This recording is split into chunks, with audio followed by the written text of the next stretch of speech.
Dankie dat jy by ons inskakel by Op die Tafel. Jy het al gehoor van slim vang sy baas. Ons het die geneigtheid om altyd alles self te wil doen. Ek sal dit self hanteer, ek sal dit self doen. En is eintlik uit 'n plek van trots, 'n plek van waar jy mis dat God van jou en van my verwag om iemand anders te saam te vat.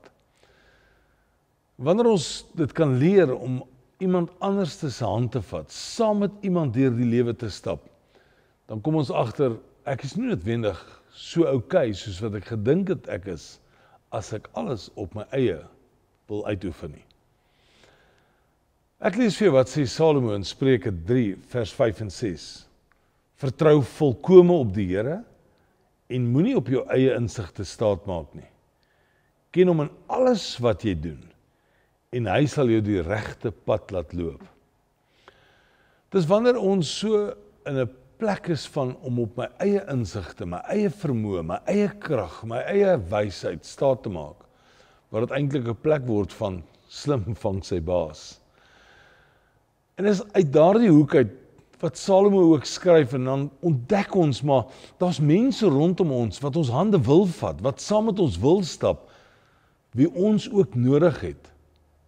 Wanneer ons saam met hierdie mense ook na God toe kan gaan en sê, Here, ek maak nie op myself staat, of selfs op mense nie, maar kom na God en ons bring hierdie saak na U toe, dan is dit in daardie spasie waarin God kom en sê, as jy op my vertrou, dan sal ek jou paai vir jou kom gelyk maak.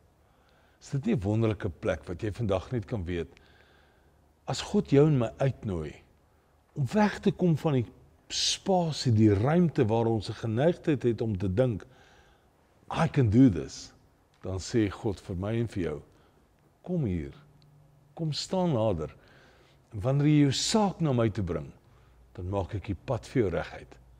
Kan ek saam met jou bid? Maar Vader, ons besef net, ons het U nodig.